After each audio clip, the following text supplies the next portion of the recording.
Using Trust Wallet Fingerprint Login is a convenient and secure way to access your cryptocurrency wallet. To get started, you need to have a compatible device with a fingerprint sensor and the latest version of Trust Wallet installed. First, open Trust Wallet and navigate to the Settings menu. Look for the Security section and select Fingerprint Login. You will be prompted to authenticate using your device's fingerprint sensor. This will enroll your fingerprint and link it to your Trust Wallet account. When to use Trust Wallet Fingerprint Login depends on your personal preference and security needs. If you are concerned about unauthorized access to your wallet, Fingerprint Login provides an additional layer of security.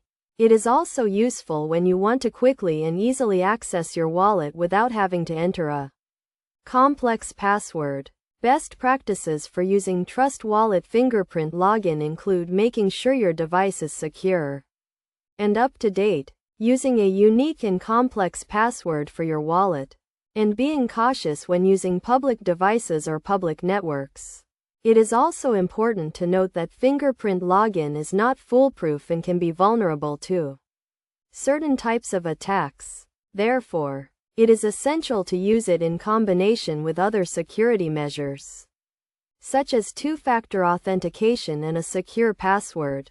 In summary, Trust Wallet Fingerprint Login is a secure and convenient way to access your cryptocurrency wallet. By following best practices and using it in combination with other security measures, you can protect your wallet and assets from unauthorized access.